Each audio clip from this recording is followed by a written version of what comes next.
Hello, hello, hello. Is this working out there? Is this always a delay when we start things like this? I'm in total mobile area with equipment I've never used. But this is how a Gemini rolls, on the fly and spontaneous and doing its thing. So what's up? And as I get things together here, I wasn't going to do this, but I wanted to test something. I needed to test myself. Hey, Mila, I see you in chat. ¿Cómo estás? How are you? How are you? Wasn't expecting to do this today. I'm still on the road. I've never done a live stream on the road. Yeah, I think I'm coming in crew. I have to go look at the other monitor and look at you. And then look at the monitor and look at you. I'm looking at you. How many of you here are looking at me? There's 4 of you, 3 of you. Mila's one of them. Hi, Mila. Yeah, I decided to test something here because in the future, KP1231 in chat. Hi, how are you? Blackthorn, hello there, saying hello. Got to scramble with what's new. Keep scrambling, girl. We'll catch up later. Yeah, good to see some of you. I'm going to wait for some people to drop in because there was no announcement on this one. And yeah, I wanted to see if I could do this mobily on the road with bare bones equipment. I need you to tell me how it sounds if I'm coming across in a certain way. That would be great. Okay. In the meantime, I'm going to wait for some other gente to come in. Welcome, welcome. I think I posted about this stuff here. I should send something to my Discord right now. I'm going to do that right, or not my Discord, my Patreon. Oh, good. Thanks, Mila, for the check-in there and let me know about the sound and all that. I'm not using my higher end gear that I'm used to, but I figured something out here. I figured a little thing out, and I'm very psyched about it. To be able to do this on the fly. So while I construct a post on my Patreon to let people know that I'm here, I'm gonna talk about a couple of the transits this week as best as I could. I'm hopefully not gonna go super long today, okay? And while I wait for people to join in, give me a second here. Please say what's up in chat. If you're coming in, just say hello, thumbs up, an emoji. If you don't want to, that's okay. You can hit that like button. You're most likely a subscriber, so if you haven't subscribed to my channel, you could press subscribe here live. If you're catching this new, do that. And I'm almost done sending a message to my Patreon members. So while I do this, I'm almost there. My internet, it's been funny on the road with your equipment, but I need to test myself to be able to do this kind of thing. Yeah, who else is in here? Oh, hey, Lucy. Lucy Furs in chat. Hello, along with Energetic Pets. I get these usernames are amazing. So, almost there. Surprise. Then I'm going to jump right in. I'm going to hey, doll. I got a channel member here. What's up, girl? Megan, how are you?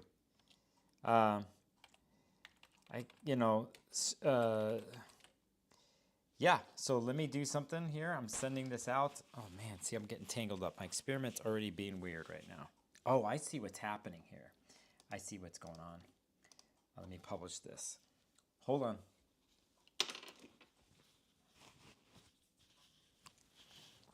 This is sounding weird probably. And I have to tie this mic around my neck.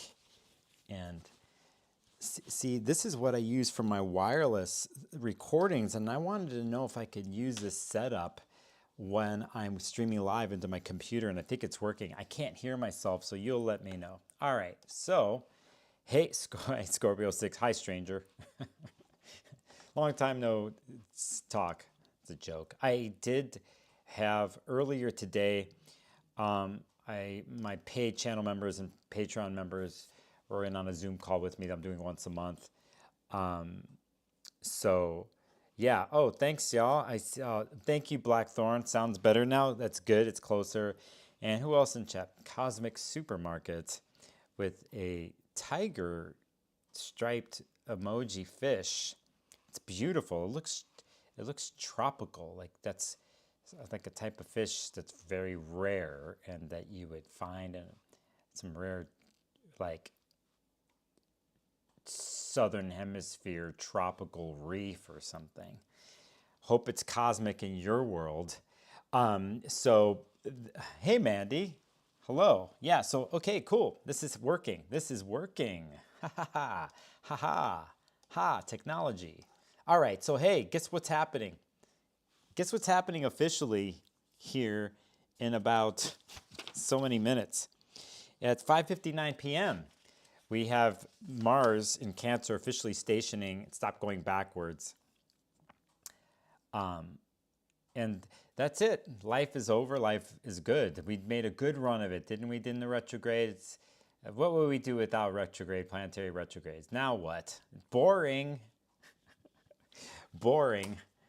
I'm going to read something here, and I saw it on a page in this particular book, and I'm going to start off the stream with this, and I'm going to read it. And because I happened to open up this book to a Cancer section, okay, and I have no idea what I'm going to read. But I'm going to read whatever's there, okay? And I'll tell you what book it's from before I start the stream. But this is, in a sense, this has to do with the Mars station, since we're going to talk about Cancer archetypes. Here we go. This says, it says, quote unquote, home is the sailor, home from the sea, and the hunter home from the hill. This must be taken from some Wordsworth or something. Then it starts off, it says, man is born free. Remember, this is old quote, so we'll just say humankind is born free, and everywhere they are in chains, wrote Jean-Jacques Rousseau, Cancer-born romantic philosopher of the 18th century. Of his works, the Columbia Encyclopedia says, his books written in eloquent, I can't even pronounce this word, epigrammatic and personal style express belief in the goodness and worth of humans and emphasize the deep need of human nature for emotional insight, quote unquote. And then it says, emotional insight may be the keynote of Cancer, perhaps the most emotional and sensitive of the signs. Cancerians are aware of atmospheres, of others' moods, of the overtones and undertones of places, things, and human relations. Hi, Paula from Linden, Virginia. Hello, welcome. Saying that, to go on in his book, they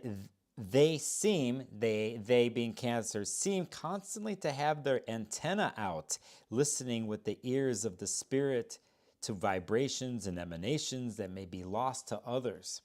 Thus, when the Rousseauian philosophy was translated into poetry by Rousseau's great English disciple Wordsworth, it became one impulse from vernal wood can teach you more of man, of moral evil and of good than all the sages can. And then more to this, when it was translated, enough of science and of art. Close up those barren leaves. Come forth and bring with you a heart that watches and receives.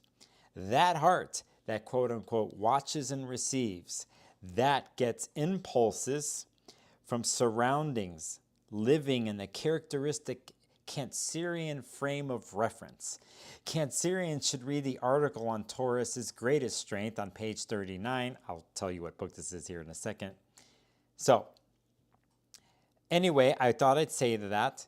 And this says, it's interesting here. It says, Cancer is less directly interested in death and philosophy than in life and living and the creation and protection of life. It is perhaps the most fertile of the signs in this respect, rivaled only by Pisces. Pisces. And its instincts and impulses are, when operating on the positive of the sign, all toward the creation and preservation of life. Cancer is, in essence, the self-preservative instinct of the race, the instinct to perpetuate itself by reproduction and to protect itself as long as possible against those enemies that would destroy life. Cancer's belief in the need for emotional insight is not a reasoned out thing. It is a need that springs from the fact that Cancer's emotions are not merely sentimental projections of a romantic ideal, but are the products of nature itself, operating at the source and seat of the emotions, the reproductive urge. In Cancer, the emotions rise directly from the creative urge in the pure form and therefore have all the force of nature, which is concerned with love and the emotions only as they serve her inescapable purpose of procreations. Cancer love and Cancer's emotions therefore have deep, very deep roots in life first, and from nature's standpoint, only apparent purpose to perpetuate itself. Cancer is the first law of nature, self-preservation. An interesting chapter from an amazing book by an astrologer, Grant Louis, called Your Greatest Strength. He's got two famous books that came out in the early 20th century over there that many modern astrologers have been influenced by. This book is a secret book if you could find it. I have to thank Rick Levine a couple of years ago who let me know about this book. Grant was a massive New York Times bestseller for a book he called Astrology for the Millions and a couple other ones. They're really good, by the way. I just read you the first two chapters of his Cancer, his Cancer thing. And I find it interesting when he's talking about self-preservation at the core of nature itself, that nature must continue and go on, and how it does that is through the emotional place and through instincts and emotion. And considering the Mars instinctual impulsive planet that it is, being in Cancer, that we're in a sense, this transit is dealing with the core root of things, the core instinctual need, as Mars does in any sign, but in this place, Cancer, that deals with perfection, but the proliferation and the ongoing cycle to keep life going. And how that life keeps going is when it's balanced based on love and the emotional place. Very interesting stuff. I thought I'd start the stream that way because we're dealing with a situation that's very Marsy. Saying that, I want to thank Mandy for a crabby treasure of $5 on the live stream. Crabby treasure. Thank you very much for this. I want to say hi to whoever I missed is Joanne Paula. I said hi, that's in Linden, Virginia. And Claudia Levin. Yeah, it's very interesting, huh? That view of Cancer. I could have kept going in that book. Gardenia's in the house. Blazing Space, Gardenia, hello, Blazing Space. I'm in the hood, by the way, these days, at least for another week. I'm around. Sherry Berry, I love too. And yes, Sherry knows a little bit about Grant's story. Yes, totally. I think there should be a Netflix series or a series that we do as an astrologers where we focus on an astrologer's life from beginning to end and we document it. And that brings me to something else that I will say out there, that this is something that's in the back of my mind for another project. Kay Michelle has the book that I'm mentioning. And yeah, Scorpio 6 in chess. It's Mars and Cancer has always made me think of childbirth. Hey, Tara. Good to see you here. Leanne Patterson's in the house, ready for Mars Direct. By the way, I read from this book, and it's hilarious. It's got these other... I read the Virgo one. I've been reading a lot of Virgo stuff lately, and it's really good. So saying that, that's what's up. Let's get to the chart here. I don't have my annotator, but you're going to see here, I can see here that Mars here is at 17 degrees. You know, in one sense, I'm going to go back a couple days. I'm going to go back to the last time it was 16 degrees. So I'm going all the way back here. I'm going to hit it up, or no, it was 18 degrees. Right there. This was February 10th right here. And today we're at February 23rd. So you could see here, sorry, no annotator today. You could see here that Mars was at 18 degrees on the 10th. Here's the 11th, here's 17. So basically from the 11th till now. So we have how many days here? 10, 12 days of Mars already being at 17 degrees Cancer right here. So so even though we have the station, it's been stationing at this degree. So we might as well say here at February 11th to now is a moment. We're at a moment here. And hey, Claudia, are you new to the channel? I don't know how you found me. The algorithm brought you here. Welcome to the channel and to a good chat room as always, because there's good people in the chat. They're all astrologers and practitioners and weirdos, just the way we like them. So you're welcome to be weirdo, okay? So welcome. Hey, Sandy, I see you in chat too, saying that. All right, so I want to show this to you. So on February 11th is when actually Mars was at 17 degrees, and we're going to bust through. We're going all the way till the 23rd right now is where we are, and then we'll go forward. We'll see here when Mars actually leaves 17 degrees, and it's going to be there. This is interesting. On March 8th, this gives you the zone here. So even though I think many people are psyched for Mars stationing, there's no choice here in about 10 minutes. Know that I think personally, from doing astrology, we have major moments. If you have anything in cardinal degrees or anything at this degree, it's 17, 18, 16, I think it's very prevalent in your world right now probably. It's very clear what the Mars retrograde's been for you. I think with someone feeling like they want to move forward because Mars is officially stationing forward here soon in 10 minutes, that then a story moves. But you could see what I just did on the stream. I went all the way back to February 11th, and I went all the way forward to February 8th, where Mars is at 17 degrees. So it doesn't necessarily move the way you might think it is. I think narratives can be inflamed in your face, especially if by degree, mathematically, you're really affected by your chart by this. But let's say, for instance, this chart that's in front of us right now, this is March 8th. Look at the moon coming here and conjuncting Mars. And this is a big day, I would say, in the Mars moving forward moment. It would probably be here the March 7th. Here, we already see the moon in Cancer here at 5 degrees going into the next day where we have the conjunction in March 8th. This is what you would really pay attention to. And also, you're looking here at this point, Venus is retrograde in a cardinal sign in Aries. Here's Mercury. They're squaring off each other. This particular moment in time, let's go March 7th. We'll go by the hour. And I'll look at chat. So here pretty much is moon going into Cancer on March 7th in the morning here in Pacific time. This kind of starts off a thing where I think Mars gets really pushed. This is where we really see what the retrograde's been about and how we're going to deal with it, because basically all this Cancer stuff is going to square all the Aries stuff, okay? So I just wanted to start the stream talking about this. Whatever it means to you, you can look at a live stream that I did weeks ago on Mars retrograde to see what house this means for you, depending on your rising sign. But I wanted to show you that this place is still frozen in time, that even though 10 minutes from now, Mars mathematically stops going backwards, it's at 17 degrees all the way to March 7th into March 8th.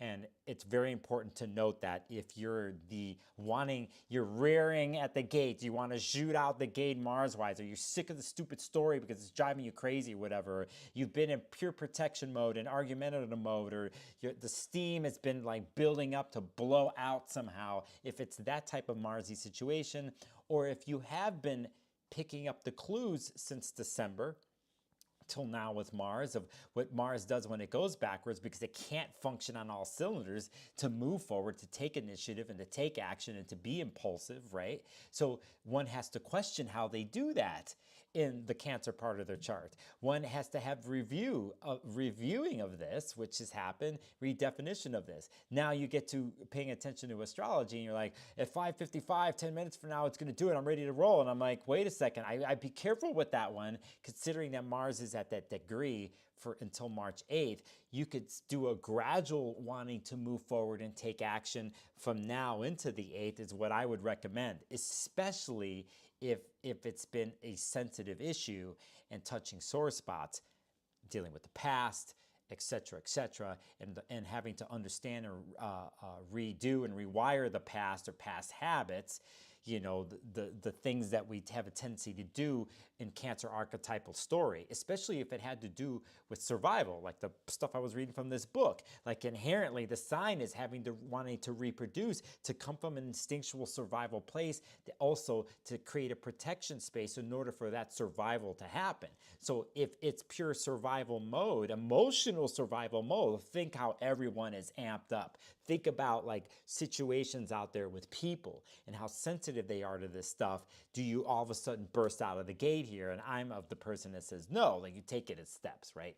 So if you can rewire yourself emotionally that way and notice your impulses on what they've done in the past, you have a chance here in the next couple months to practice a Mars story in the practice. And as I said earlier to my Patreon members on the Zoom call, you know, it's like going to a training ground, learning the skills or de-learning old skills and having to apply them, and then having to do the Mars martial arts practice of being in Cancer. But you don't just figure it out in one instance. It's going to be some failing.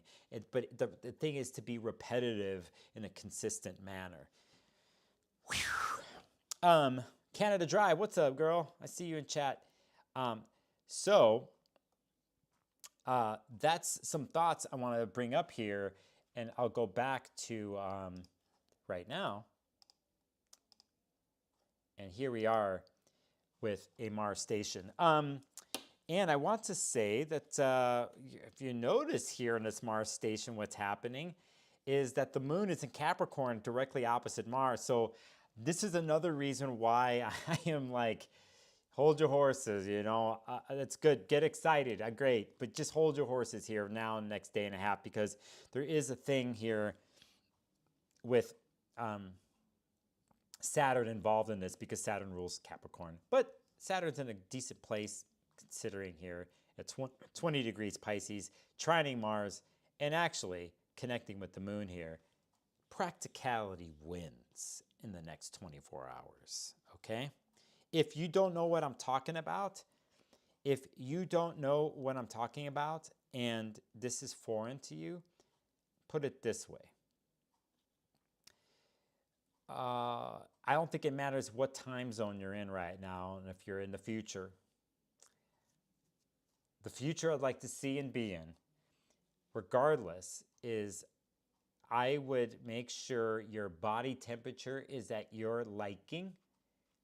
Okay, your body temperature is at your liking. And the food that you're consuming is to your liking, and it helps your body temperature, right? So think about the ways that you comfort and take care of yourself, right? So someone goes home and they're going to go hide out for the day because they need to. It's like, what would one do, right? What would you do? And so, you know, and to be active through that vessel, whatever that is for you, right? So, you know, right now I'm doing the stream. It's Sunday night, Pacific time zone. It's later on East Coast. It's Monday other places. So, you know, it's, you know, what is it? You gotta heat up some whatevers. You gotta make that tea. Is it a cup of coffee, or well, it's this late, but for some of you it's a cup of coffee, espresso or matcha, whatever that it is. I would be there and go, oh, what happened in the Cancer part of my chart since December while I sit in the bathtub, or I'm eating a bowl of warm hot noodles. Okay, so what happened here? And I'm going to let the river of emotions and whatever it is come through, and how it's changed or it didn't change or whatever comes up. I would sit with that in the safe shell that it is, and be very practical about it too. So I would be like, oh, you know, can you step away from it too while you're in that space? And like, oh, let's say the emotions are raw or whatever. Can you step away? I'm like, okay, I'm feeling this, and this is what it is, and it's going to pass. Or I felt this along the way, and oh, I see possibly, what does that mean? Doesn't mean you need to answer the question of what it means immediately, but you ask yourself. It's more of a starting a review. And from now until the next week, continue the review and pick your moments in the day to go into that safe emotional, for you to be in your emotional space and feed yourself that way. But then just take a review. I'm like, okay, that's what it was, or that's what it's turning into, or that's what I've learned, and you don't necessarily have to take action on any of that. And that's what I'm recommending in the very thing. So I'm looking at chat. Hi, Mystery Cat number 9. And Mandy says, I'm Taurus Virgo, always thinking about food intake. Yes, I understand that. Sherry's vanilla cocoa. Yeah, vanilla cocoa. Yeah, that's good. So that's my simple way of looking at some of this. I think here that I think what's really interesting, and then I'm going to show you something on this. Oh, fuck it, I'll show you right now. So let's do this. We have the Mars station that's happening in 3 minutes. No, 7 minutes. But I'm going to go to something else here. I'm going to pick an event that is happening on, we go Moon in Aquarius, I think late tomorrow night on a Monday. But I'm going to pick something that's a Pacific time on the 25th here that we're brewing towards, and it's part of all this, and it has to do with this. And you're seeing what I'm doing right now. There it is. Here's the chart, and there we are with a Mercury-Saturn conjunction that is happening here on Tuesday. It's definitely part of the station right now, and you could see here Mercury-Saturn. This is where practicality is involved that I'm talking about of Saturn, but at the same time, it's not cold. There's a little bit of moisture here, emotional moisture, because it's in Pisces. And so the poetry, the description, the imagination in how you're deciphering this past Mars retrograde and what it means and whatever, you have this. You have a moment here with Saturn and Mercury that gets put form into the message to yourself and out to the world, and it's possibly could be done creatively, compassionately to yourself and to the world. Now, is the world showing us through social media and news headlines compassion? 1% of the time. So this is another reason why I'm talking to you this way, is that things are so combustible and so heated and so wacky and so fucking playing with your nervous system that this is where one is not aware, regardless of what's happening in a news cycle or whatever else, or the narratives in your life. You want to go easy this week because of Mars stationing forward, like I'm talking about, but you can use Mercury and Saturn here at the bottom of this chart, you know, to work this. And you're looking, it's connecting with the Mars and Cancer here, right? So please, I'm giving you some options to how to look at this. Biased Bev, hello, in chat, sending me Bessels, whoever you are, thank you. So this happens at 4:02 a.m. Pacific time on Tuesday. For some of you on the Wednesday, is a Mercury-Saturn conjunction. And again, this is a window, basically, to the eclipse season that's coming up, which is for a whole nother something else.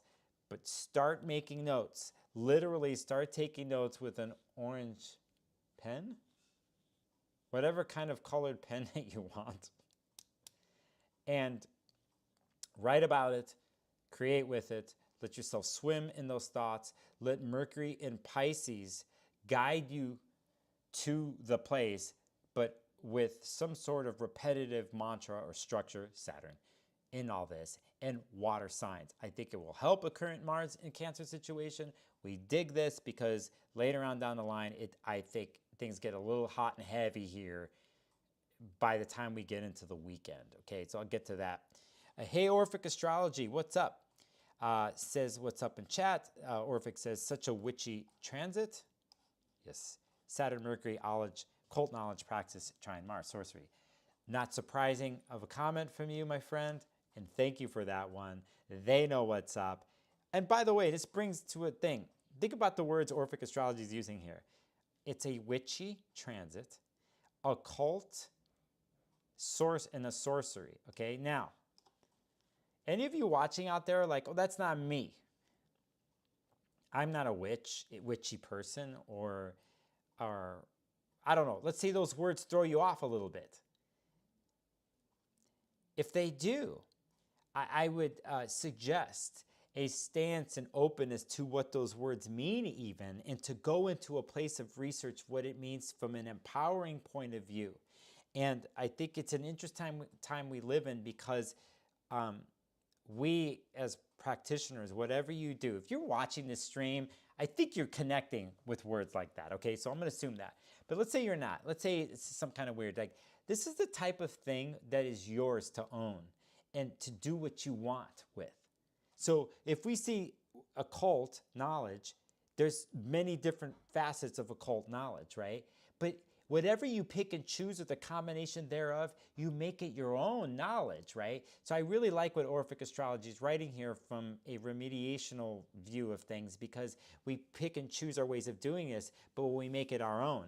And if it comes from a place that is our home, our past, our ancestry, where we come from, or we're discovering that about ourselves, I think that's even better, right? And that goes in more of the Mars and Cancer archetype too, right? Along with the past of Saturn and tradition, and you know what Mercury does in any case of branching anything together. So, you know, whatever it is, if it's like Mandy says, the soup, or what I talked about at the beginning of the stream, that's all the real deal. It's real magic, it's powerful, and it's yours, right? So these things like this, they offset and balance what is happening out in the world and the craziness that's happening out there. And it goes to my biggest premise on this channel about trusting yourself and setting yourself up for the space that you're most strong and in control in and at ease in, right? And everything branches and comes out of there. So, hi A-Go in chat. I'm saying hi to you, and Dale Dobson too. And good to see you, Orphic Astrology, by the way. Good to see you. If you don't know who this person is, do I do this right now? I do it. So, saying that, we got this Saturn-Mercury conjunction that is happening here. Let's stop here. I have to show, because here's one of my favorite transits every damn month for the next 20 years. If you can see my cursor, what it's doing here is we just happen to have a Moon-Pluto conjunction that day too. So, okay, you know that's my favorite deal here, is Moon-Pluto conjunctions. For those on my Instagram, there, you know I do a Moon-Pluto audio transmission. I'm definitely going to have one that day. I'm definitely going to use Saturn-Mercury. I'm going to have to come up with something. Maybe it's some poetry, actually. Maybe it's, I need to write a poem or something like that. So saying that, that's what's up. What was I doing? I was looking something up here. I got to switch to my scene and here, because I'm doing everything on the fly. And I want to point out something here to, give me a second. I will just put out here, okay? And Orphic, who's in chat, sorry I would have put you on blast here, but you go get lost on their site, okay? You go get lost on their site over there, because you will get lost. And I particularly, by the way, Orphic Astrology, I've been doing some more work on certain fixed stars in my chart lately. Maybe one day we have a conversation about this privately, but I went on 2 specific fixed stars in my chart where I have these massive Venus conjunction and something else. It's a thing right now for me. I'm researching. But go check out Orphic stuff right there.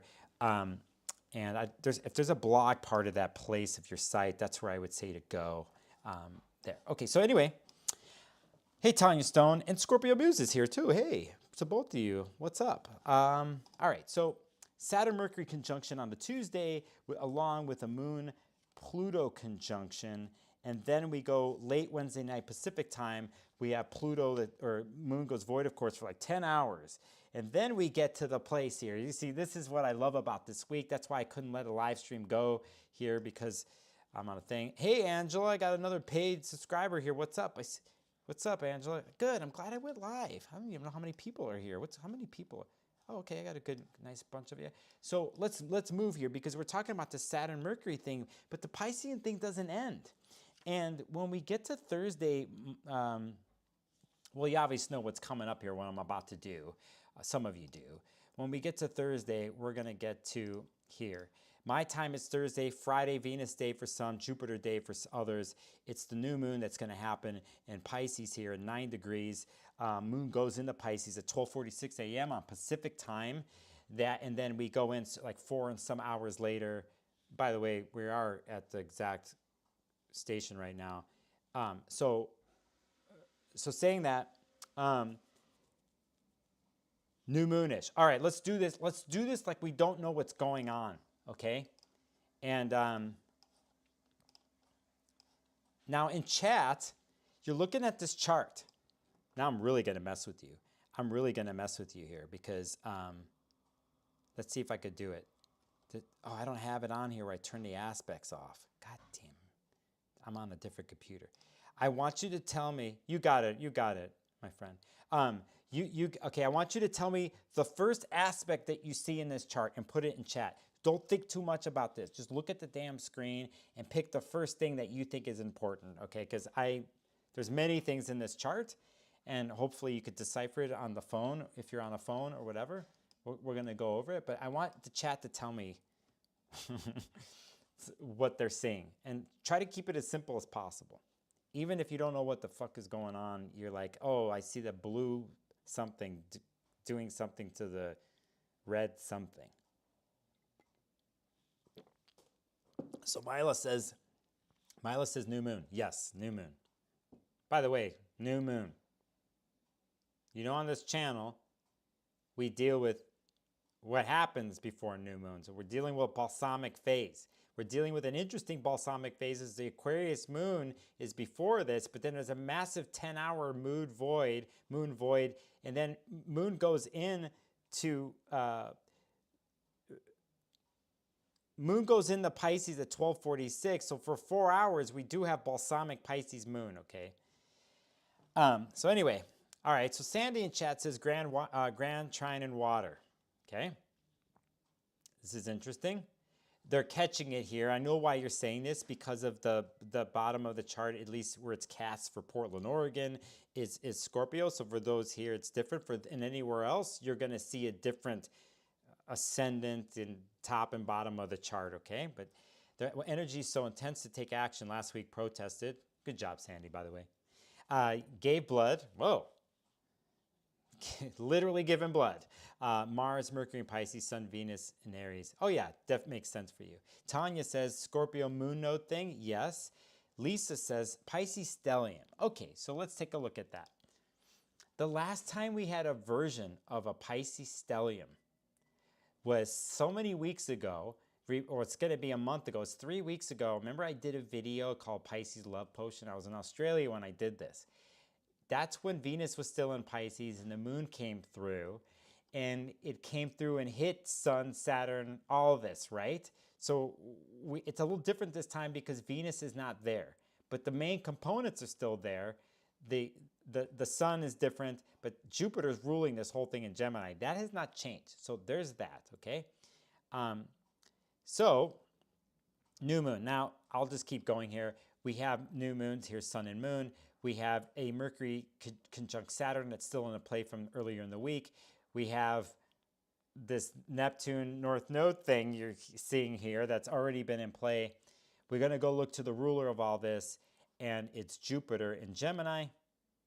And yes, and there K. Michelle said it, this is what I'm getting to, is you have a Jupiter square Sun and Moon here that's fueling this particular new moon. And this could be, if you're the mutable type that's been dealing with heavy mercurial activity or mutable activity in your charts, this could be difficult.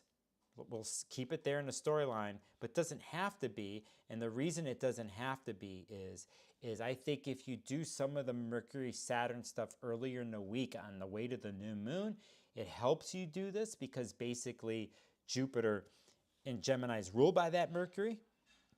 Okay, that's sitting there in the chart there. So you're not clueless to this, especially if we worked a Mercury Saturn conjunction early in the week, the Tuesday or whatever it was. But then you got something else. And then Lisa's bringing something. Yep, thank you, Lisa. I was getting to that. I'm so happy that you're answering this. We have a mutual reception going on here. And why do we say that? Because Mercury is the ruler of Gemini. right here. Jupiter is the ruler of Pisces. They call this a mutual reception. Even though it's squaring each other by a harsher aspect, the fact that there's a mutual reception goes off can alleviate the tension of the square, let's say compared to other astrological aspects that were happening that were squaring that would be a lot more challenging, right? But for me, in my opinion, you get a little bit of a break here. And these two signs have been working with each other since last May, June, by the way.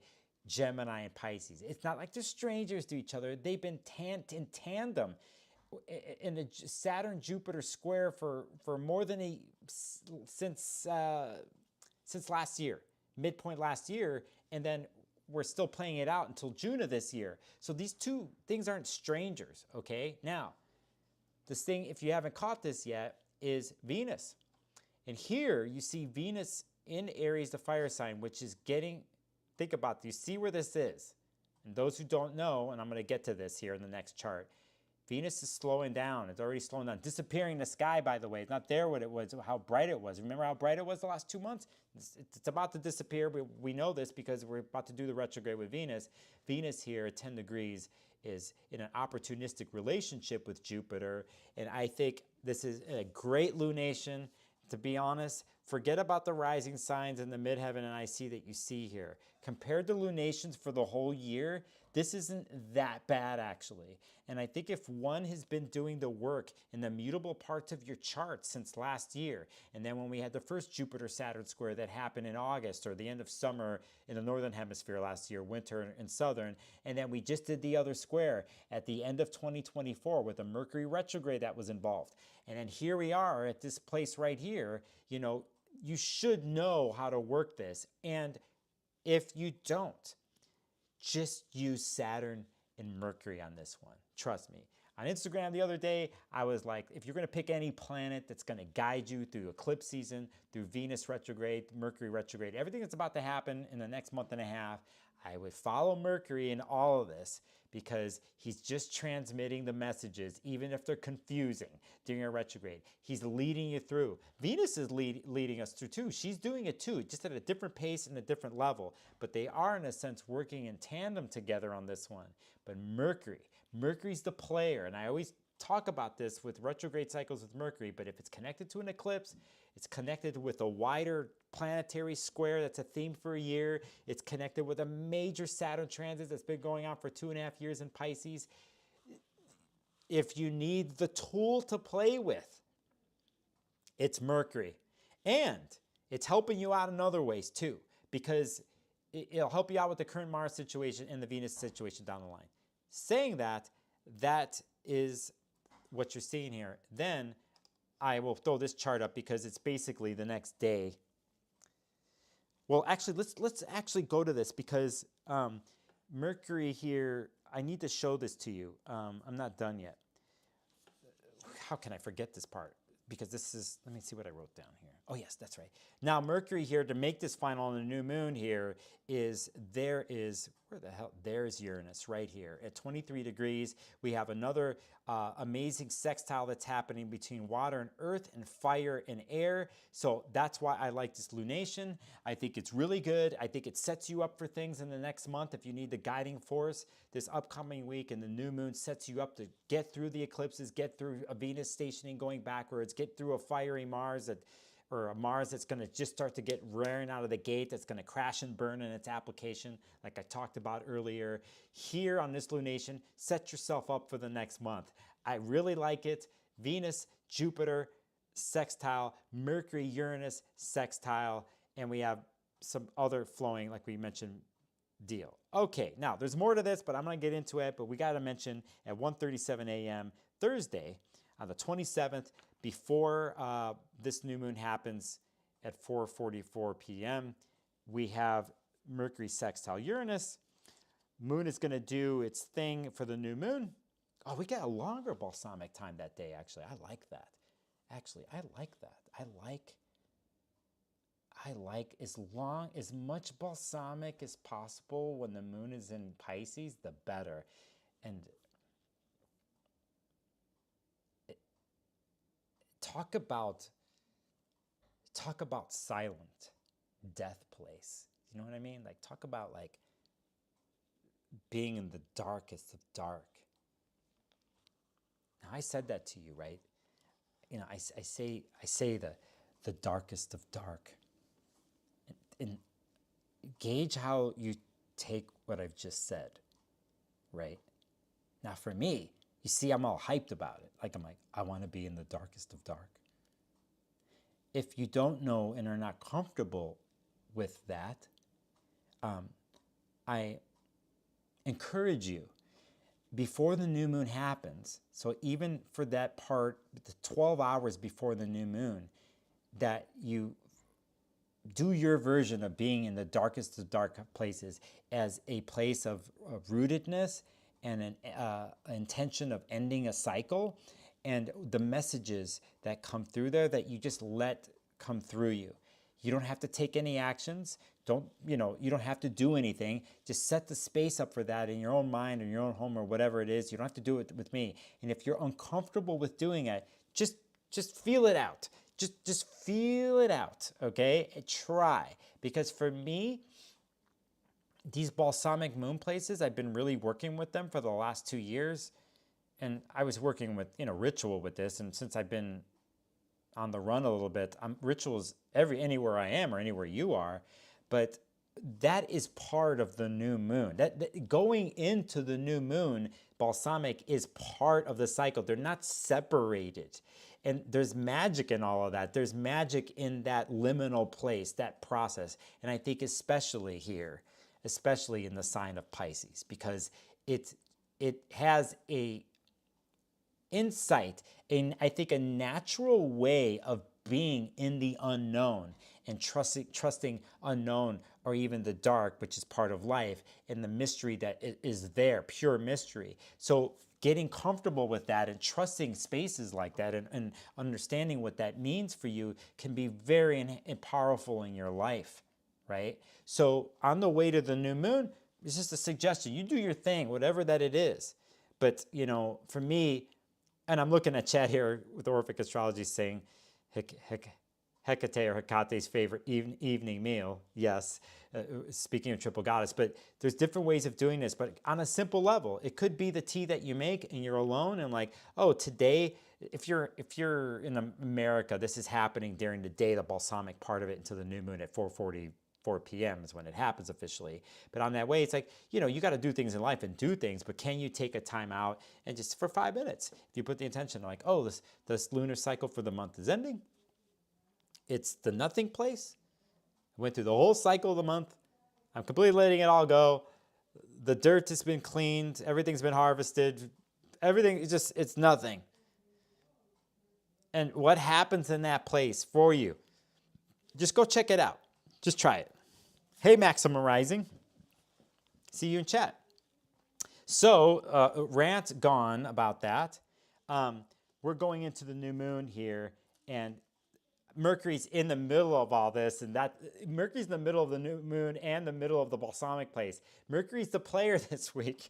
Mars is just happened to station. Venus station at the end of the week. But look who's really in the mix. Look where it ends up. It's a Pisces thing ruled by Jupiter and Pisces, and by Jupiter and Gemini, and where's Gemini? It's Mercury and Pisces. That's why I'm like Mercury all the way, right? And Mercury doesn't necessarily have to deal with talking, by the way. If you were to pretend and you were doing Mercury and you had to go from the outer world into the underworld, just that alone, and you were doing that, and there was a process happening here, and you happen to run into somebody down there going in underworld. Somebody had a bunch of keys, and they had some dogs by them and shit. Have a conversation with that person, okay? Pretty much is what I'm saying. So, hey, Tal, good to see you in chat. I see you, brother. I see you. Hello. So, we get to Friday. Let's do this. And let me, we're just going to make a note of this because I'm doing everything on the fly here. We're going to go by the hour. And we're going to go, we'll just pick here. No, let's go there. And you could see here, if I don't have my annotator, you can see Mercury at 26 degrees right here. Basically, we're hitting the shadow place of Mercury. This is where, when Mercury goes retrograde here very soon, when it does go backwards again, it's going to go all the way. We're hitting the shadow point, and this is a marker here at 26 degrees. But check it out. It's with the node and with the moon and with Neptune. What else do you want here this week for astrology? It's not fucking boring. As we wrap up towards the week, everyone's talking about Mars station and a Venus station that's happening end of the week on the 1st. But honestly, this is the juice right here. This is the juice. Is balsamic into new moon, and what Mercury's doing through and along the way, I think is where the secret messages are for you. So saying that, we get into the 1st. Let's just get into it. First, officially, the moon's going to go into Aries, 1:51 a.m. Pacific time, and then 8:34 a.m. on March 1st. Bear with me because I am working on the fly here. That's good enough right there. You could see here, Pacific time, you could see basically Mercury is officially conjunct the North Node at 27 degrees. Damn. You know, some people smoke a blunt, right? They smoke a blunt. Let's say, maybe some of you are smoking a blunt right now. So anyway, I have to remember that I'm talking to people and they might be having a scotch in their hand or a glass of wine and a bag of chocolate, or a glass of wine and took a puff off a vape or something like that, or maybe they're microdosing. Anyway, that I'm doing streams like this, and then if someone's watching me and interacting with me this way,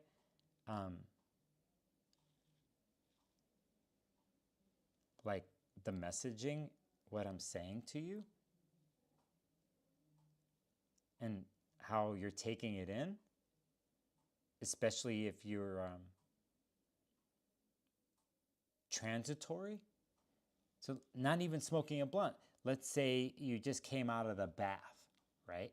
Let's say you just came out of the bath and you're in that zone, you're that feeling of your body just feeling so good and warm, and like you felt that you're shedding the cerebralness of the world, the nervous system is coming back into place, regulating itself. You're not in fight or flight. You know what I mean? Like you're completely just regulated and you're humming in that way. You know that feeling?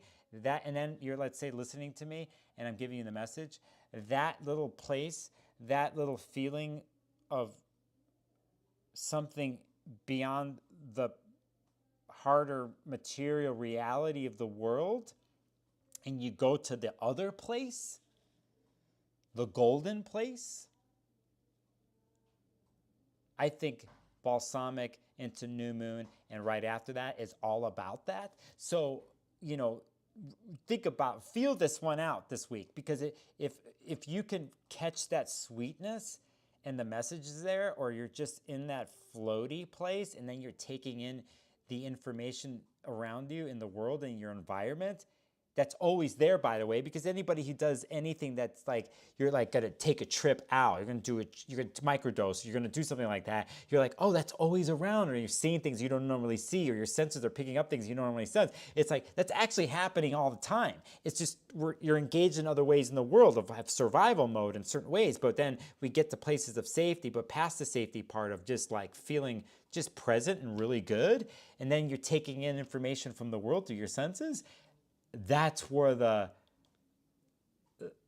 gold is. That's what it is. Like, that's where it comes. So saying that, you know, you know what I'm saying. I hope. Maximum Rising. Who's in chat here? Hey, Astro Mackenzie, good to see you in here. So however you do this, be careful, whether it's a glass of wine, a blunt, or you're sober like me, because I really don't touch this stuff only once in a while. However you do it, just know that later in the week is this liminal transitory space, and Mercury's doing it with you. So it doesn't have to be just the word. It's Mercury shepherding. It's like moving you through. Come on, we're going to go through this place, this liminal place again in several different ways, but it's in a Piscean nature, right? And it doesn't have to be completely fueled on an unbalanced way with Jupiter and Gemini getting all up in here. It's part of it, but it's part of the balance of going, where does mind go, but then where does it take you into the rest of your body, and those things connecting. And I think when they're connecting, you're connected. So enough of that.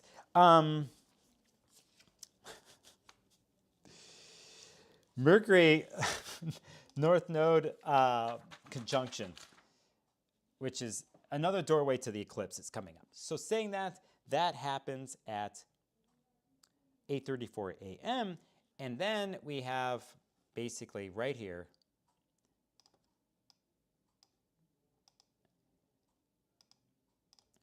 this is March 1st, Pacific time, 4:36 p.m. Venus stations retrograde here at 10 degrees, part of the new moon, as we saw, so on and so forth. I'm going to do this because I did this with Mars in the beginning of the stream. I'm going to show you how long it's that Venus has been at 10 degrees already. Okay, so here's this. I'm going to go back by day. I'm going to show you really quick. Don't mind the confusion on the screen. Don't worry about this. Oh, there it is. Yeah, it's kind of, we're going to go 8. Here is 10. Here is 10. Here on the 20th. Here's the 23rd, where we are.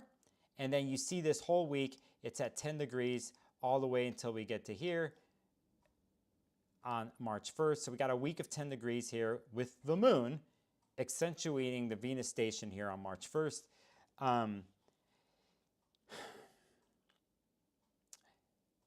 Venus just having its connection with Jupiter, by the way, in all this. So just remember that, okay? Just remember that this week. That will help you with trying to understand the beginning of this Venus retrograde story. We know everything from Jupiter after this comes back to Mercury. Saying that, I'm going to do a different video on this. I'll probably do one of these streams coming up when I'm back at home, talk about what it means for each house or not, or I'll do a stream about what I've been thinking about with Venus retrograde in Aries and going back into Pisces, along with Mercury doing the same thing. I have opinions that I'm formulating about this. In the meantime, I will show you something here, not my face while I'm talking, but I'm going to go to my channel page and apparently Nicholas is live with a weird look on his face right there. And then his alter ego's right up here. So it's here where I did a video with Stormy Grace that's on her channel. All right, hey. That's on her channel. Here, you could check it out.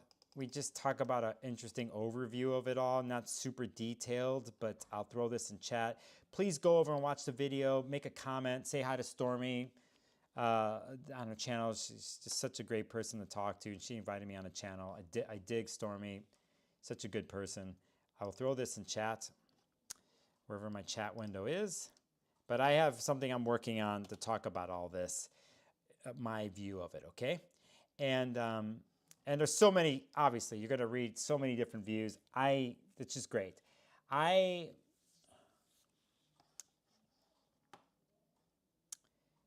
Artist Seer, just want to acknowledge you in chat. Hello. I'm glad, artist. Here we are in the here and now. You got it. Ba-dum-bum. And so saying that, one thing I'll say to the Venus thing. Venus and Aries. I want you. You're mine. Now, don't you feel this? I want you. You're mine. Now imagine the way I said that and the way I was feeling, and if I was Venus and Aries, I was doing that. And I was coming at you and flirting with you that way. But Mars was just stationing forward, the ruler of all that in Cancer. It's a little funky, actually. It's a little frustrating. I actually think there's more frustration for a Venus Aries stationing than a Mars station today that's happening. Saying that, let's say I came across you that way. That whole thing of like, I know what I want and it's you. That is under review. That way of being, that way of moving, which we need to learn. I don't care about, right? I don't give a shit right now about planetary dignity, okay? Because honestly, there's some in the astrology world that are on these platforms, and I know some of them are my friends. You are just never really happy with the transit, and you make money off making posts with doom and gloom, okay? So let's just say that, and whenever something's not where it's supposed to be, where it doesn't flow, it just sends the messaging out there that somebody who's got Venus in Aries pretty much sucks, or somebody that has Mars in Aries or Mars in Libra sucks. Even though you don't say that, but when someone says, I'd rather have this planet in this sign than that planet, you think about the messaging you're putting out there. And if you're going to say something like that, you might as well put it into a context. Now, if you're going to do some astrological ritual or some shit, say that's what it's for, that you wouldn't do this for those reasons. Not some general statement like, oh no, here comes Venus retrograde and it's in this sign, it doesn't flow there. Venus, is at home in Taurus and Libra, but when it's Aries and then it's going backwards, we're fucked. We're fucked. Buy a reading from me. We're fucked. Buy my next course on this. We're fucked. So none of this here. But the impulse of Venus in Aries and what it wants and what it values and chasing its value for what it values is a big part of the retrograde coming up, and it's great. If you can look at it from that way, like, well, how do I do this normally? When you're talking about a sign like Aries, who's just so used to just jumping at things and going for it, which we had to learn in life or else we wouldn't make changes in our damn life. But sometimes these things need to go under review and reconstruction. And the interesting thing about this is it doesn't just happen in Aries. It has to go all the way back. It has to go all the way back into Pisces to really understand the core of all this. And so I like it for this reason alone. That's why I think this upcoming month is amazingly opportunistic. Because if Mercury is going to do the same thing from Aries to Pisces and Venus is going to do the same thing, I'm not saying it's feel good perfect. I'm not saying that. But if you can get to the core of something by going to the sign before, in the middle of eclipse season, the biggest thing here is to remember to trust yourself and to see what your instincts are telling you. And that's what's under review here. And it's part of a thing where if you go through the process and understand this for yourself, then down the line, for the rest of the month or in April and all that kind of stuff, when Venus moves forward and Mercury's moving forward they're going through the signs, it's really setting you up for something else.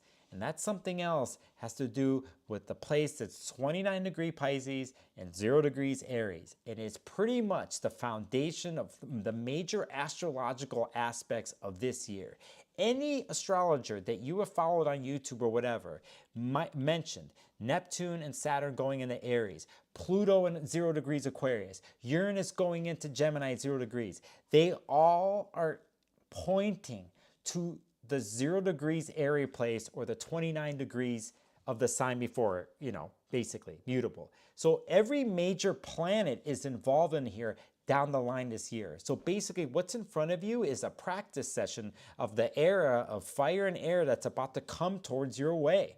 So try to look at it that way. And look at it that way is that you're going through a spiritual dojo practice where you have, a thing of instinct Aries going into Pisces, which is dealing with more on the water intuitive level.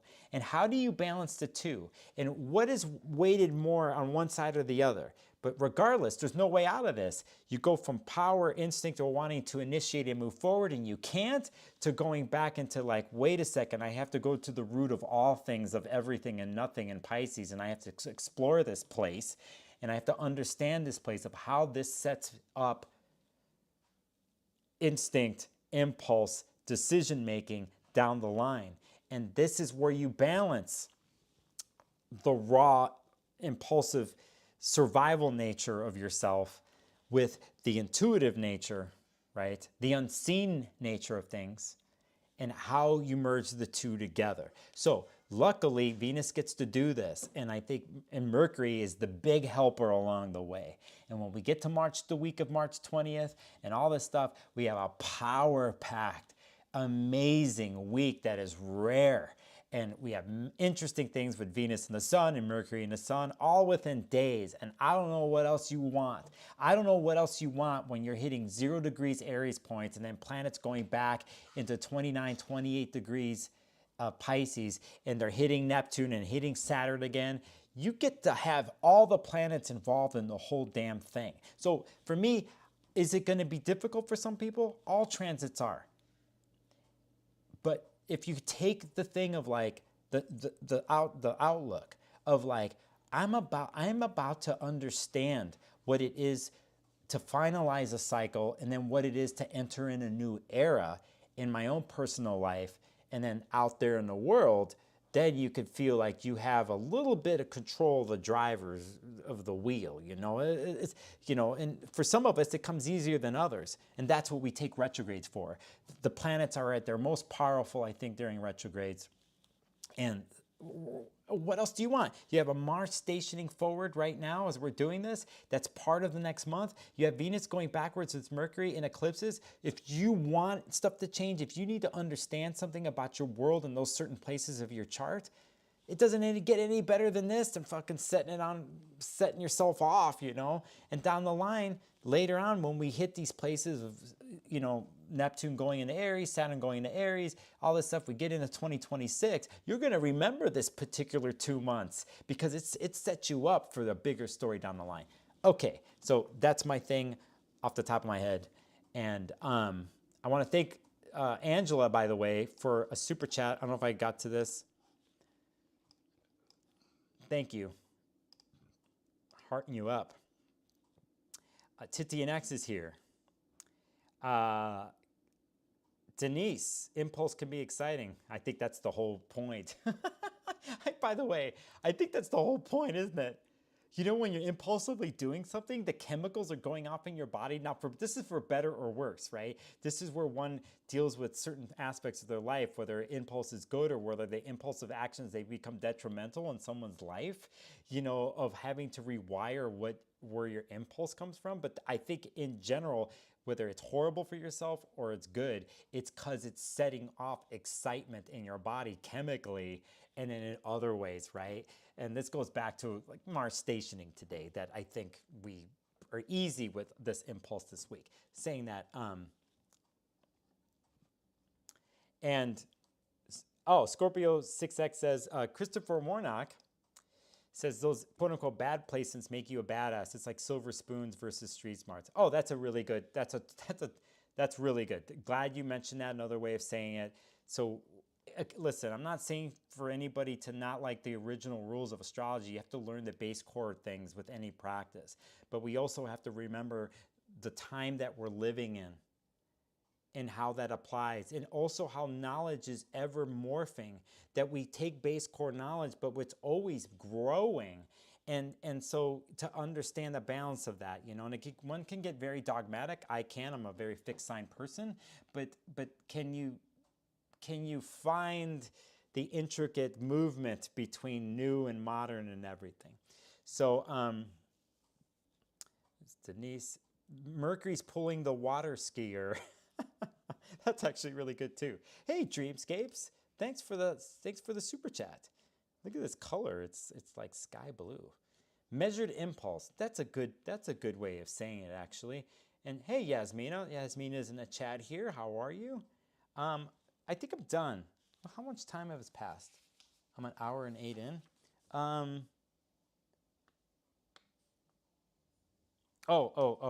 Let's just go to. Come on, people. Listen, there's a lot more to this Venus retrograde cycle.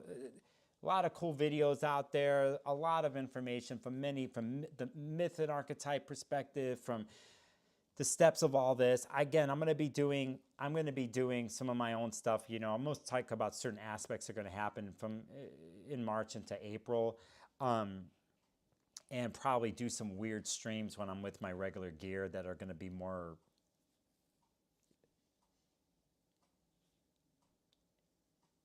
indulging and playing with your senses. So, because that's how I roll, and I got some ideas. So a little bit of sound and visual, which I don't have today. All right, so saying that, let's wrap things up. And I don't want to forget here, let's just go to 4:36 p.m. Venus stations at 10 degrees, which people, something so many weeks ago happened at 10 degrees, Aries. Anyway, let's go to the next day because I want to do something here, and that's the Sunday, and to point out that you can see Moon in Aries is going to square this off with the Mars story. This is where I talked about earlier when Moon is in Cancer here, right? Earlier, when was it?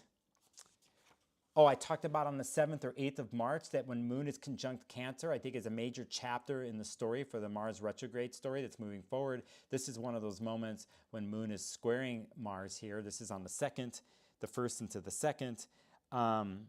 And when Venus, we already talked about this. And then we get into the 2nd here, and here's Mercury here. You could see it already passed, but let's move it back. This is why Mercury is such a big player in all this. It always is. Mr. Androgynous one is, right? What time does that happen at? 8:21 a.m.? It's right there. Yeah, it's kind of there. It's right there-ish. You could see the Mercury-Neptune conjunction. After going through the node, it goes through Neptune and Mercury. Again, Mercury's helping you out here. If you want guidance in all of this, I would follow Mercury and what it's doing and its timing, because it's transversing places that other planets have already been, and it's going to do it over again several times, blah, blah, blah. That happens. Officially, the conjunction happens at 8:21 a.m. Mercury, Neptune. Talk about some dreamland, liminal space, catching, as David Lynch would say, catching the big fish is a thing here with Mercury, Neptune. In bigger picture terms politically, there are lies and imaginative whatever. On a more positive sense, with a Mercury-Neptune conjunction is the place we can go creatively to be free, that gives us a release from the tension and the hardness of the world.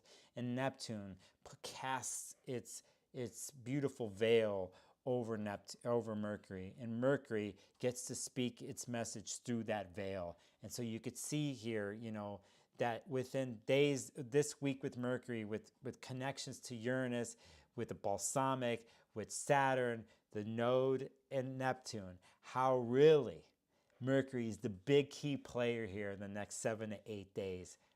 Along with Venus stationing, along with Mars and a new moon, Mercury is the sparkly one. So saying that, there's that. And then on this day here, we have more Mercury going on because we see Jupiter square the sun at 12 degrees. That is reinforcing and expanding upon the current mutable situation between Jupiter and Saturn, and the story that we're going to be pulling through all the way till June, until Jupiter goes into Cancer. And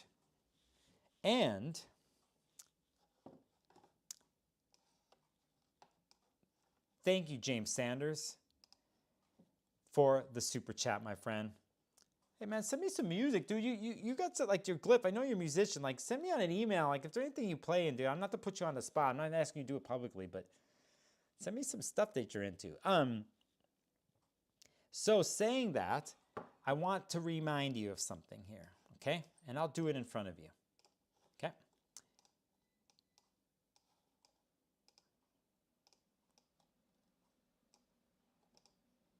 It's on June 9th that Jupiter will go into Cancer and start its run for a year.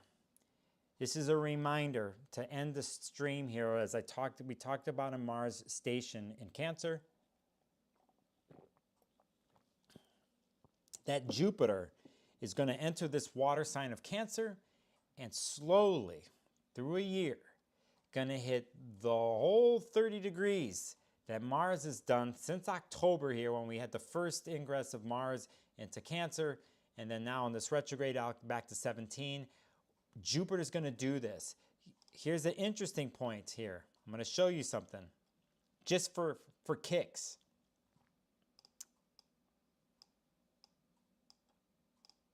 August 11th is a beautiful Jupiter-Venus conjunction that's going to happen at 15 degrees. Note this. Note we have retrograde already here.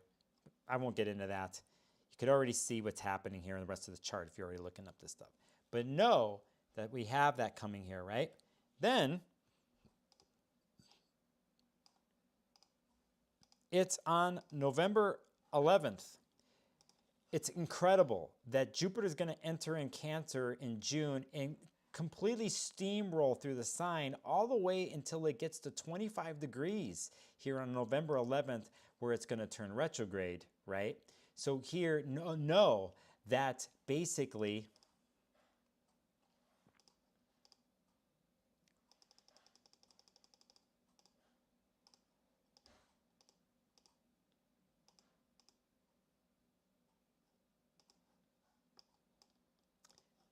here's September 1st, and here is basically when Jupiter is at 17 degrees, the degree of where Mars is exactly right now as we do this live stream, right?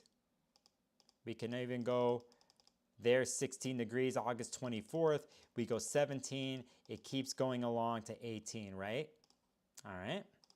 Then I'm going to go into the beginning of next year, and let me go to, actually, I just do it this way.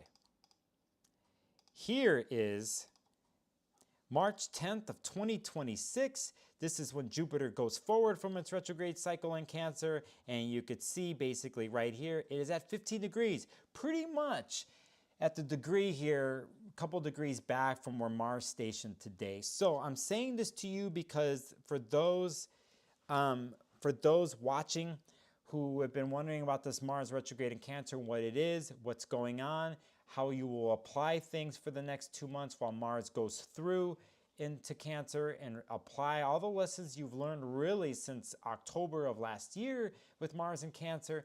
Everything you've learned, everything that you will slowly put into action, Mars, and initiate in Mars, has a basis to it, and it has a reasoning to redefining the Cancer part of your chart and what Mars has done, or any exact aspects to your chart, redefining this, and it's setting you up for something humongous, which is a massive Jupiter transit that's going to hit these same places for you. So you're feeling weird about things. You're unsure about the Mars station today or what it's going to be, and things are inflamed, and you've had to review these things, all that. Know that Jupiter's coming your way. Not trying to scare you to say it's going to make it tenfold, but in one sense, if you see the insights that Mars is doing in your chart right now, if you have seen and you're working with Mars in Cancer and what it's doing, if it's in particular with your chart, it's very present and aspecting your chart.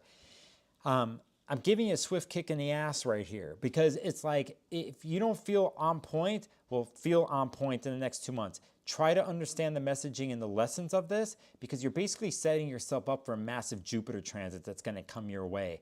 And I am a believer that we only get something lucky that happens to us a very small period of time where we're sitting on our ass on the couch and luck comes our way. But I'm a big proponent of, you create your own luck. You construct your own situations for the lucky fortunes to happen. And you understand a little bit of this about this Mars and Cancer transit in your chart. Down the line, when Jupiter's coming your way, you're going to have 2 to 3 moments in the transit that it's going to hit everything that Mars just did in Cancer. And you'll see how luck pays off or benefit, or really past the materialist view, what the true insight is in the Cancer part of your chart. And Jupiter's really waiting to bring more of that your way. You just have the inflammation of poisons of what's not working anymore in the Cancer part of your chart that Mars is bringing up this time. But it's really a setup for something down the line, right? Now, that's my message I wanted to end with, right? So, that's it right there.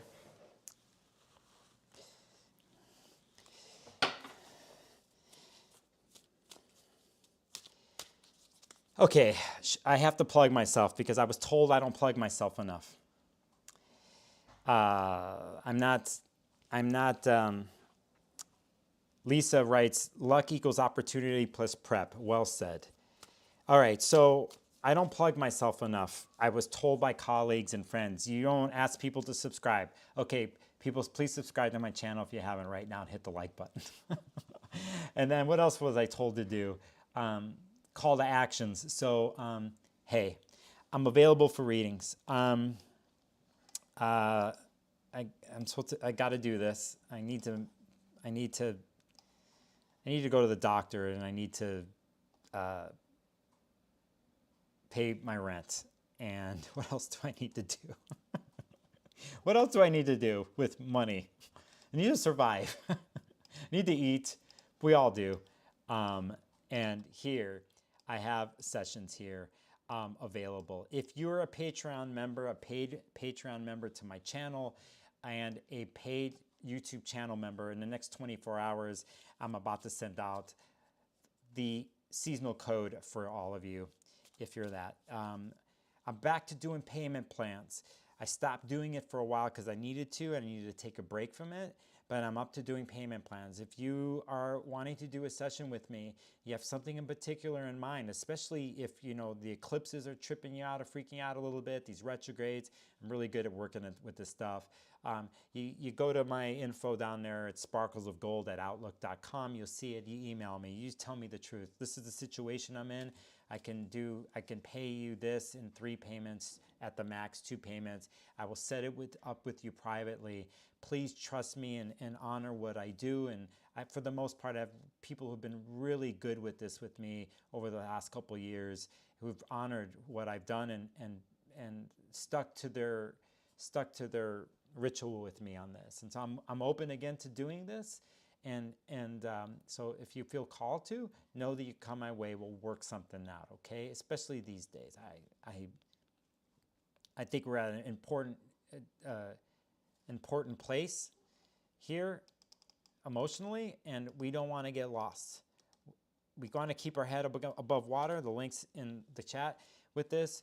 Or if some of you are ready to roll and you got that something, that rage, that energy, you're ready to bust out and do it creatively and throw your arrow into the mix, because we need that more than ever now, right?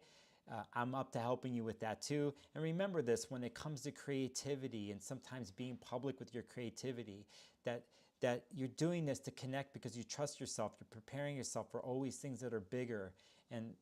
But also, in one sense, there are those that are not ready to do something like this.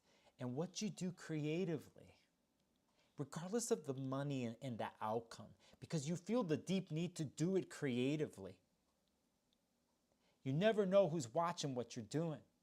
And you speak for them, right? You speak for those who aren't ready, who, in a sense, can't do something like that.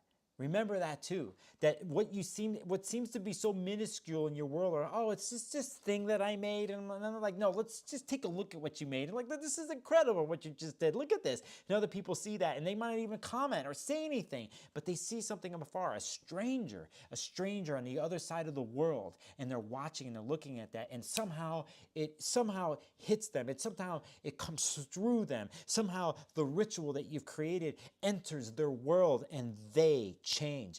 They say, wait a second, and they're inspired. That's the revolution, people. That's what's ahead. So anything to do to transverse these times, I do as a practitioner in my sessions with people. I'm like, that's my intention. That's my thing, whether I say it to them or not. It's like they're trying to figure out their love life or some money situation. Yeah, but a lot of times, if it's understanding and moving through a situation, then they find themselves less stressed or they're moving on in their life. Creativity just sprouts. That's just what happens. So, and then from that, the byproduct of it is always good. It's always good. So when it seems overwhelming out there and they are changing this law, or they're trying to do this bullshit, or someone's trying to sell you fear, whatever it is, no, it doesn't have to be that way, right? And in the bigger picture of things, what comes around goes around.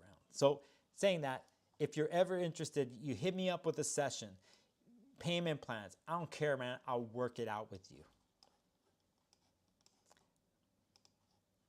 Michelle, $10 super chat. Thank you. Thank you. It's going to help me out tomorrow with a physical thing to help my physicalness tomorrow. Thank you. Nicholas, I need help throwing my arrow in the mix. Right on, girl.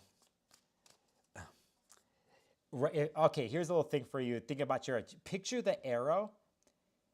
If you have a picture of the form of arrow, if any of you are like Zelda video game players and you remember the old Zelda games, there was different kinds of arrows. There was an ice arrow. There was a fire arrow. There was different kinds of arrows that do different things. Start there. Think about the type of arrow, right? And then imagine that situation that you would use the arrow in and what type of arrow you would use it. You know what I mean? Like, so you're looking at your arsenal of arrows and you were like, oh, I'm in the ice palace and I'm locked out because I can't walk through the damn thing because it's frozen. Which arrow would you pick to try to go through the ice wall? See what I'm saying? All right, so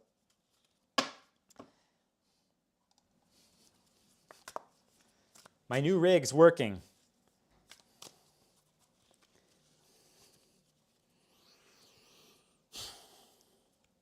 I thank you, universe. Thank you, universe, for helping me on this stream that had no plan. That my voice is working. Technology is working for me. On this Mars station that's stationing right at a massive point in my chart. What home means. What will it mean? But regardless of where I am as a Gemini and a Mercury and Gemini, home is everywhere and nowhere. And that's okay. That's okay. It's good. It's good. It's good. It's good. It's good. I don't do backwards cards. So anyway, let's see what this is. Did I get this right? Oh yeah, it's this way on this deck. Hey, look at that. Look at that card. Tell me in chat what you mean, what this means for you. I've been pulling pentacles all year. I'm like, I'm not complaining. Even if it's the 5 of pentacles, like the harder pentacle cards, I'm like, bring on the pentacles because it's reality for me. It's not ethereal. It's in my face and I get to touch it and craft it and work on it and celebrate it and the whole deal, you know, so, where am I here? Where am I? A man and woman beneath an archway which gives entrance to a house and domain. Riches, family matters, archives, extraction, the abode of a family, gain. So, I send this card to all of you out there. I want to say thanks to everybody for hitting me up on another surprise live stream. And thank you for the super chats. I hit my super chat goal, hence a card pull. I wonder what they're talking about. He's like, hey, I just built this house in this garden. You and I just did this. Let's go to the garden, pick some stuff out of the garden and cook with it. And then, yeah, I'll make the salad. And then, oh, you're going to make what? Okay, let's do it together. And then let's talk about things. I mean, we did a bunch of things here in the house. We feel safe and secure here. It's so funny, you know, it's like there's the material building of the house that's built, right? The structure that's upholding everything, right? By the way, I'm not a tarot card reader. I'm a novice. I'm just going off the top of my head and that kind of thing. But it's interesting here because it's very structural and what's safe there. And family in the past, but in that safe space, we get to do our emotional story too, you know, the Capricorn Cancer story that's going on, the Capricorn moon that we're in, and the Mars station that we're doing today. It's so funny what happens in the secure home. There's the balance of the two, of a Saturn and a moon story. Anyway, that's my translation of it on the fly. And Orphic says, Venus, interesting, yeah.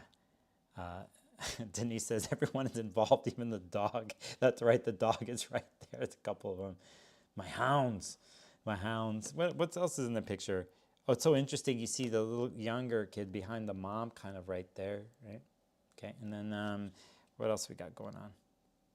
And there's like grandpas. What's going on with dude there? He's like he's got this, see this royal kind of thing he's wearing right on there? And then, yeah. But yeah, there's pillars, there's a story, and I can't get into my personal story because I have to keep things to myself, but this is very apropos to my life right now and what's happening. And so I'm grateful for universe and spirit to throw this my way, all right? Hey, everybody, it's time for me to go. I need to eat, and I have a week ahead of me. Oh, shit, I forgot to do this.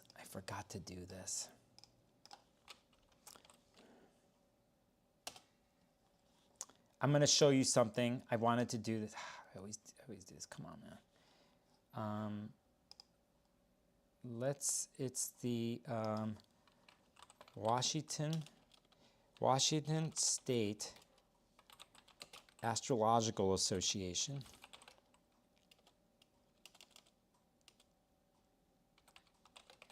Did I get this right? I'm the one who came up with the name for this thing, and I can't remember. There it is, right here. I want to show you something. Here is the Washington State Astrological Association based out of Seattle. They're one of the oldest local orgs in the United States. They have 1 week left to apply. Okay, I want you to show you something here. They're giving away $5,000 in funds. You don't even have to be a member for this org, people. They've been second year they're doing this. So they got some money over there, and they're like, you want to go to a conference. There's a class that you want to get. It says they're giving away funds for astrologers and astrology students to further astrological knowledge, etc. There's no link here. Why don't they have a link? I'm the one who, what is going on here? Let me do this. There. Let's see if the link is going on. Look at what's coming up. We got a workshop with Sam Reynolds in March. Look at that on Lunar Mansions. That's another reason to join the thing, by the way. They got great lectures. There's the Q&A. Here's the scholarship application form. It's right here. Don't mess around. I want you, if you're looking for something here, and I'll put the link in chat. There's the form there. Don't mess around with the scholarship application. Don't just half-ass and go, I don't need the money for this. Write something out. Show them that you mean something. Show them that you need this for a course or for a conference or a workshop or whatever it is, the qualifications for it. Really think it out and process. Who knows? Maybe you get a little help money financially wise. That's my Aquarius moon and Mars and Aquarius messages of the day. And I'll end the stream that way finally. So there it is. On that note, Crystal Marie and everybody else in chat, I want to say thank you. Thank you for supporting my stream and my messaging and going with the flow. Okay? And there I will also put the Instagram profile in the IG post or in this chat for the thing. Okay? Have a good night and good afternoon wherever you are. Okay? Let's go to my face.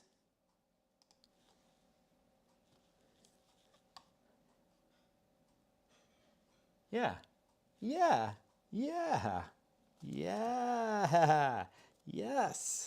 Yes. Here's the book I started from in the beginning of the stream. That will go up later when I chapter mark whatever, and that's it. Okay? All right, everybody. Until next time, let me get myself straight here. I have to correctly do this because I just want to make sure I got everybody in chat. I did. All right. Oh, wait a second. I knew there was something here. It's Claudia. Claudia threw me a super chat earlier. Thank you, Claudia. I knew I was forgetting something with Sky Blue. Claudia, 333 is the magic number. Thank you, Claudia, for your contribution to the channel. I want everybody to have a good week this week, okay? You'll see me. I'll throw another video. My Patreon members and paid channel members might get a little extra video this week, midweek. And then I think I'm going to do a new moon video. All right. Time to press the stop streaming button. Bye.